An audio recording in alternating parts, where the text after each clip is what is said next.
Yes, indeed. It is called Lothric,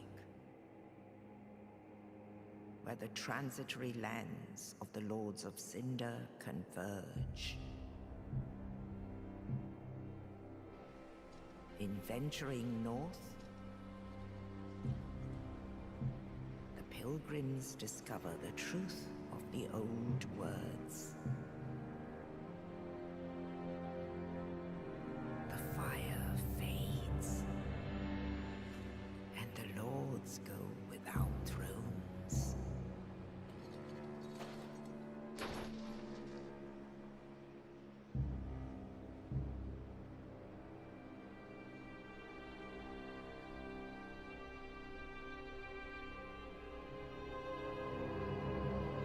When the link of fire is threatened, the bell tolls,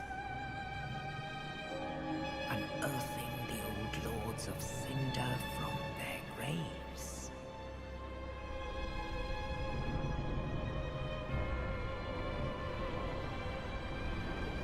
Aldrich, saint of the deep,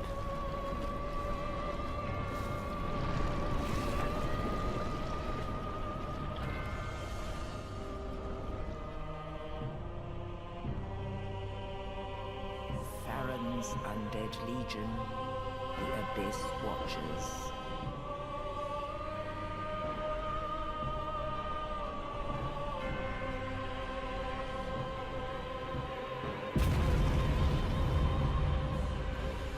And the reclusive lord of the profaned capital.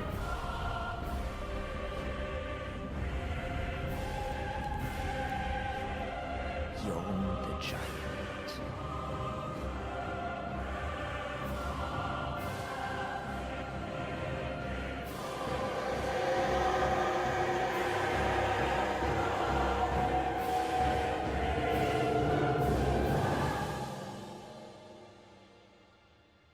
Only in truth, the lords will abandon their thrones.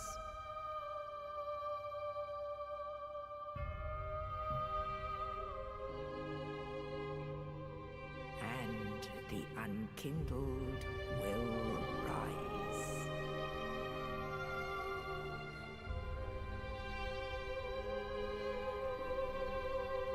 Nameless, accursed undead, unfit even to be cinder. And so it is that ash seeketh embers.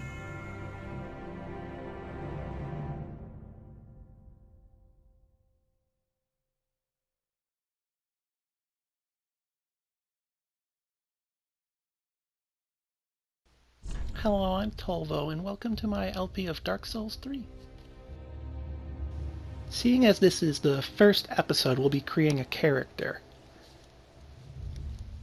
We'll have multiple classes to choose from. We'll have to pick a starting item, and how we want our character to look. Of course, I'm going to be playing as a woman, and I would say Knight is best for beginners, but I'm going to be going with Mercenary this time. I had a little poll on Twitter, and Mercenary, and who else was it? I think it was Knight, were tied, and I flipped a coin, and Mercenary won. Now, normally it takes a long time to get your character to look just how you want, but thankfully I baked one before the show, so it's all ready now.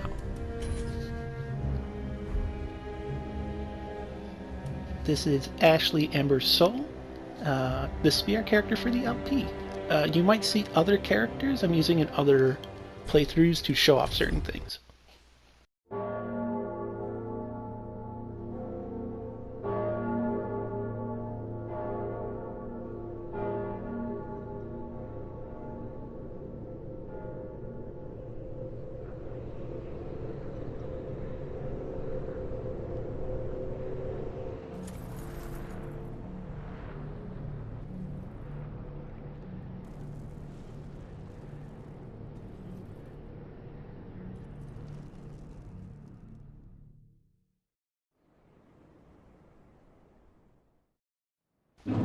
The Cemetery of Ash is the starting area for this game.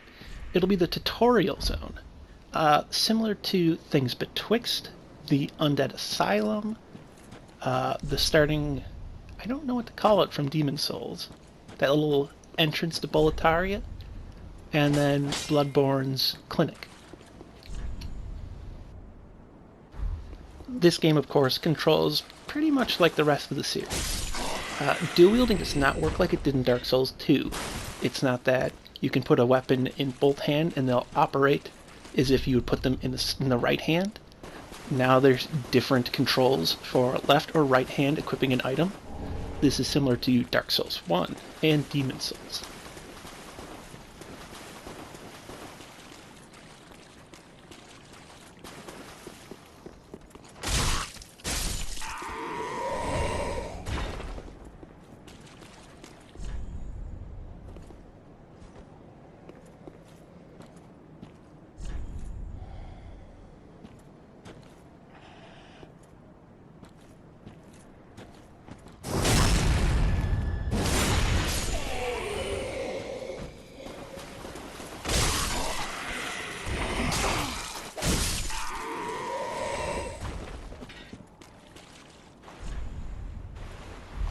Now, when you're in deep water, you'll get slowed down. Something you can do to move faster is to hold the run button.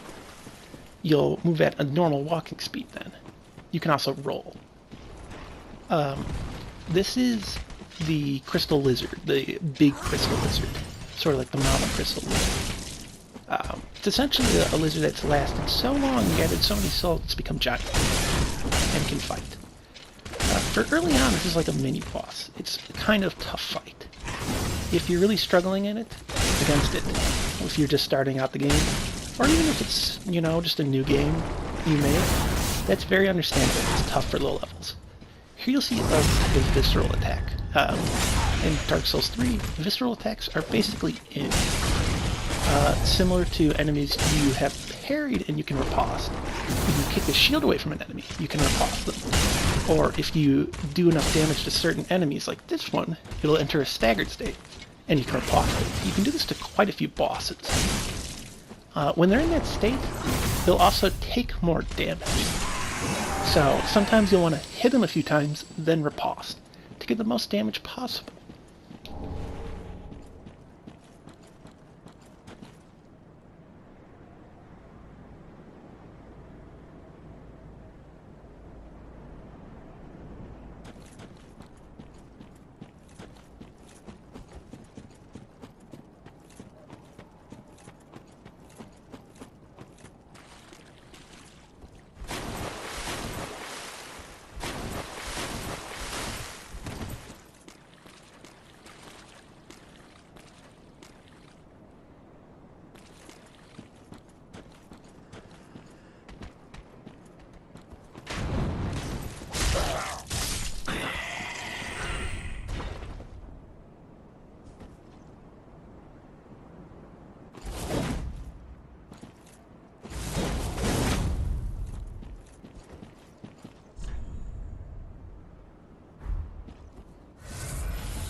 Now, if you've played Dark Souls 1, you might recognize from the Asylum, these mountaintops around here look very similar to those that are found in Dark Souls 1 in the background.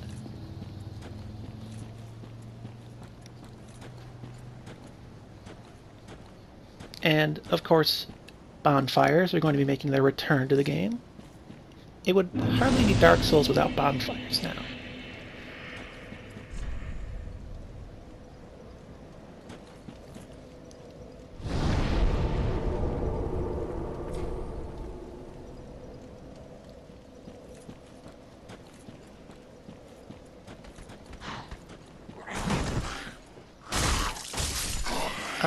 Probably saw me take a bit of damage there despite blocking.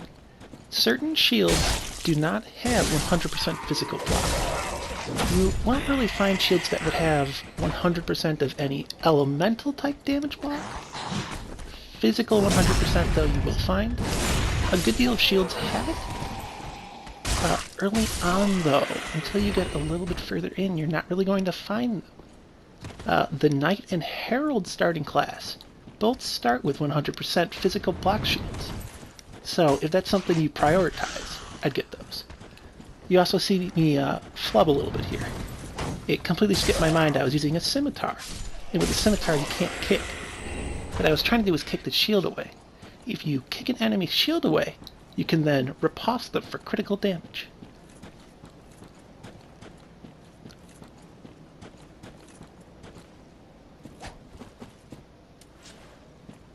Here I was, showing off the difference between a kick, which pushes, a punch, which is an unarmed attack, and a little flip you do with the scimitar. Here's a little jump to early on teach you about jumping, and of course I messed it up.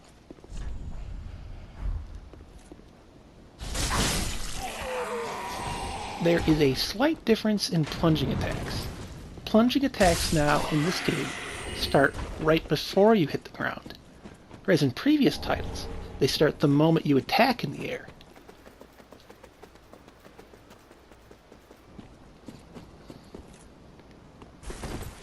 And yep, all that for just one Titanite shard.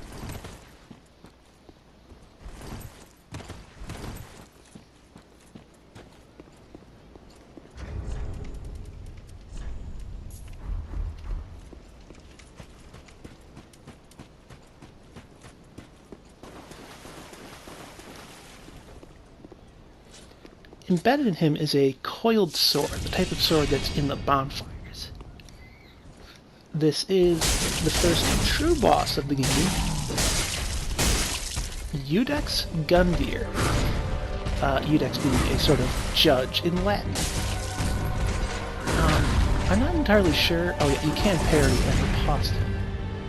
I'm not sure if the large coffin in his arena, I'll look at it a bit later, it's actually his coffin? The concept here is everyone, the Bell of Awakening woke everyone up and brought them here. And here is the second phase. In Dark Souls 3, similar to Bloodborne, pretty much every boss, I think, has a second phase with a musical change. When he's in this form, it's weaker to fire. When you see enemies like this with the darkness, the red eyes, dragon-like tentacles and parts, they're weaker to fire. And that was Iudex Gundyr.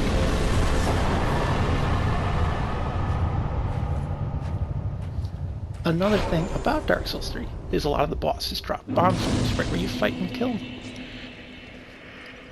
This game has quite a few bonfires. It's a bit ridiculous. You're going to see points in the game later on where bonfires are so close you can see another bonfire from the bonfire you're at.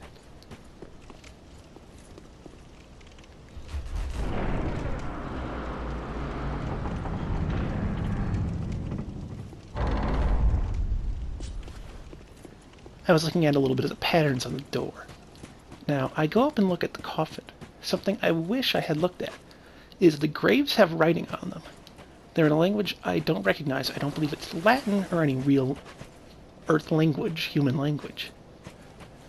You've seen this since Dark Souls 1, on the coffins in the graveyard of Firelink Shrine. As far as I understand, they're kind of gibberish runes.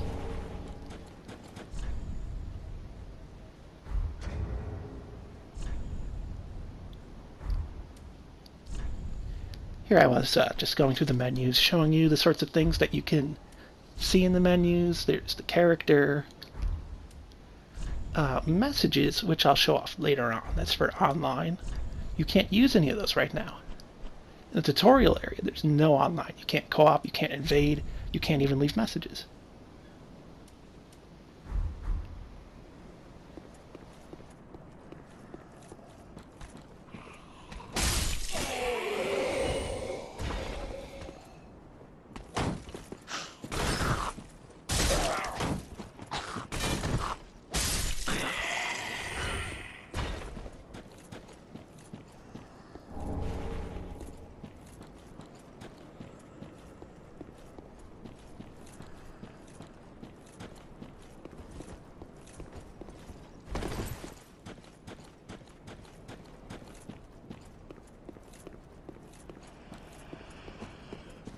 course, I play this game a lot, but sometimes I get overconfident and make little mistakes like this.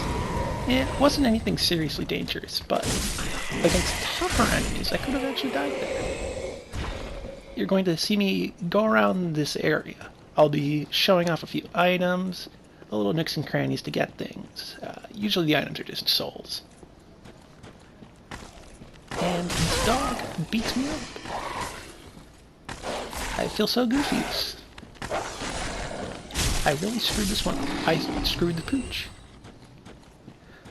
By the way, this LP will feature puns. I cannot avoid it.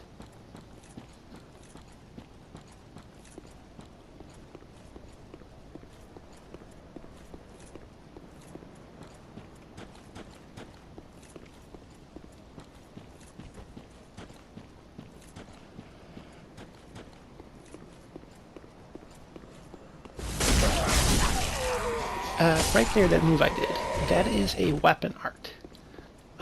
Some weapons have weapon arts that put them into stances, where when you press R1 or R2, you get a different type of attack. This weapon, however, when you press L2, just simply has an attack on its own, the spinning attack. For a lot of weapons, if you press R1 or R2, for this one it's R2, after you do the weapon art, you'll combo into another attack that's really powerful. Curved swords like this one in general have a lot of spinning attacks, weapon arts. Now, there was a spot over there to the right that I did not go down, but we'll be saving that for later. Here I was comparing shields. My current shield is better than that one.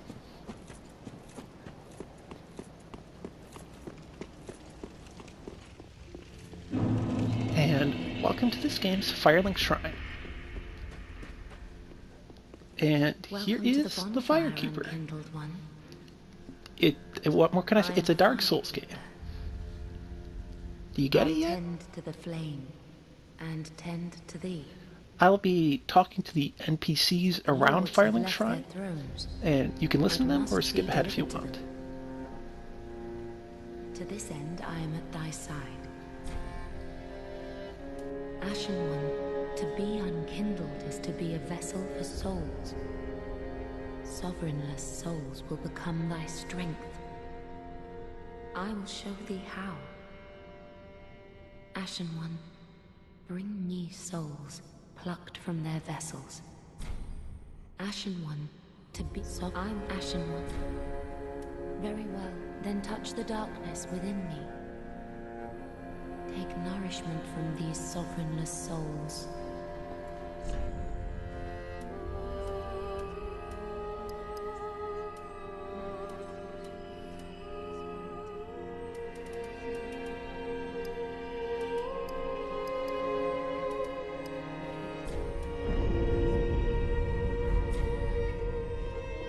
Farewell, Ashen One. May the flames guide thee.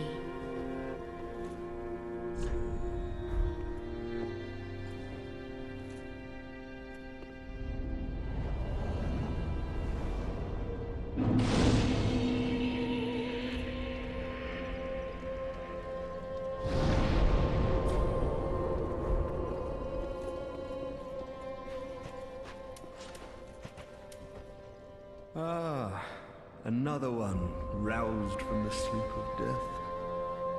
Well, you're not alone. We unkindled are worthless. Can't even die right. Gives me conniptions. And they'd have us seek the lords of Cinder and return them to their moulding thrones. But we are talking true legends with the metal to link the fire. We're not fit to lick their boots. Don't you think?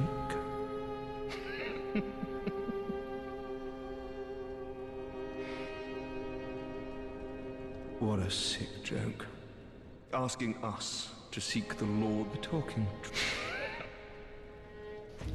Oh yeah, it slipped my mind earlier. The reason I'm on sort of fire now and have a bigger health bar is I'm in embered form. I'm kindled ash right now. When you defeat a boss, you enter ember form. It's basically like humanity, or being in body form as opposed to soul form in Demon Souls. You can also just use embers on their own. If you are in ember form, you can't use an ember. These are the thrones of the Lords of Cinder. These are people who linked the fire in ages past. We'll be finding out more about them later. In fact, we'll be meeting quite a few of them. I will be discussing the lore, but not too much in this first episode. O that unkindled, and a seeker of lords, I am Ludleth of Corland. Look not in bewilderment as I say. I linked the fire long ago, becoming the Lord of Cinder. If substantiation be thy want, set thine eyes upon my charred corpse. This sad cadaver, no need to be coy. Have a closer look. Knowest thou of our purpose? 5 thrones will take 5 lords as kindling for the linking of the fire. The fast-fading flame must be licked to preserve this world. A reenactment of the first linking of the fire. So it is, I became a Lord of Cinder. I may be but small, but I will die a Colossus. Knowest thou of a... So I'm... Now, do not be away over long. Now, you may be asking yourself, Firelink Shrine? This isn't the one from Dark Souls 1. I'll discuss that later. Here's another familiar face. A pleasure to make thine acquaintance, Ashen One. I am but a humble handmaid of the shrine. Weapons, armor, trinkets, and spells. I've lots of little things to ease the burden of a weary traveler. And yes, I'm undead too, but not so charitable as to give my goods away. Ashen One, fetch souls and bring them to me. As is thy wont, no?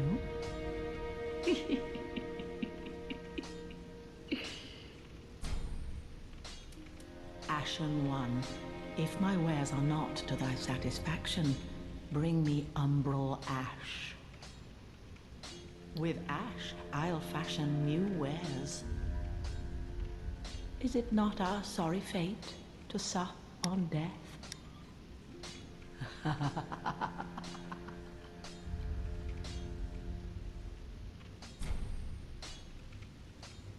Knowest thou of that soppy gossip? That cordial intrusion layeth the path to embers. And so thou art in need of a soapstone, Ashen One. Then thy pockets will overflow with souls to trade to me.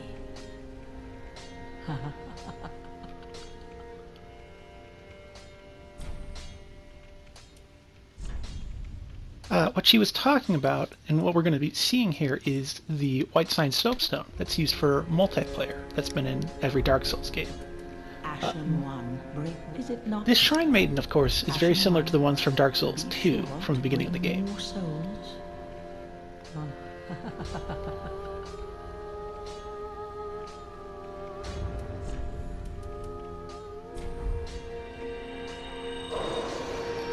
The Shrine Maidens in the previous game were old, retired firekeepers. In essence, that's basically what they were. Ashen One. Familiar face over there, Andre of Astora from Dark Souls 1. In cut content, he was Gwyn's firstborn son. A newcomer, I see. I am Andre. I serve at this shrine as a humble smith, forging weapons. You're in search of the Lords of Cinder, I trust. A toilsome journey, I'd wager. You'll require good arms. Let me smith you weapons. I am a smith, such as my purpose. Weapons and protection are sturdy enough by and large, but when overused, they'll eventually break. When their durability is low, repair becomes a necessity. Use a powder, or simply rest at a bonfire. But should chance impel them break, bring them me. I'll hammer them back into shape. They take no pleasure in breaking, I assure ye. So handle them with care, if you would. There are 2 ways to smith weapons. Simple reinforcement is one, and infusion the other. Reinforcement is straightforward. It strengthens a weapon without altering its property. Infusion is a more advanced form of smithing that infuses an element. Reinforcement requires titanite, and infusion requires gems. Bring the stones, and I'll do the smithing. It's my purpose, after all. In battle, your weapons are your only friends. Forge them well, and they won't let you down. Another matter. Infusing weapons with gems requires a special kind of coal. My humble coals won't be any use infusing more unusual gems. I know, it's an awful shame, but it's all I have. Oh, please don't give me that look. Believe it or not, I'm quite thin-skinned.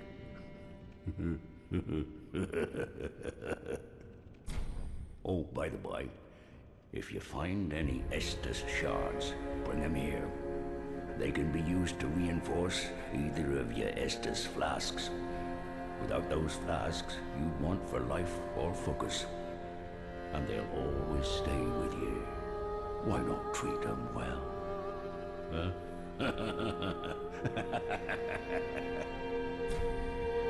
Weapons and protection, but ain't so.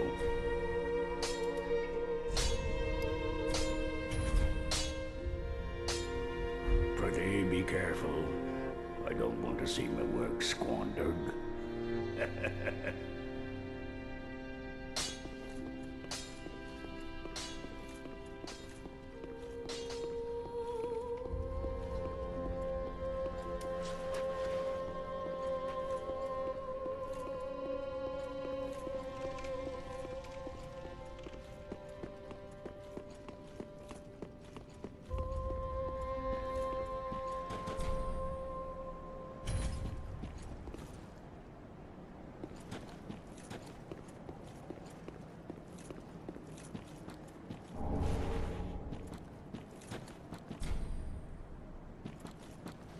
Now, this tree over here, actually, you can make a jump off of it onto that roof. It's a little shortcut to get up there earlier. I'm not going to do it because it's not how you're supposed to do it. I'll wait till later. Also, ladder up there. Also, that is a Tree of Giants from Dark Souls 2. That'll drop a Seed of the Giants that, when you use it, makes all the enemies in the area hostile to invaders.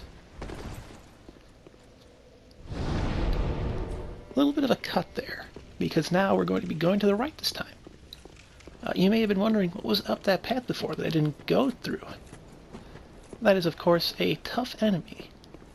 You're going to see a man almost in his underwear with a katana, or uchi-katana to be specific. This is Swordmaster. He's already getting punished for a partial parry.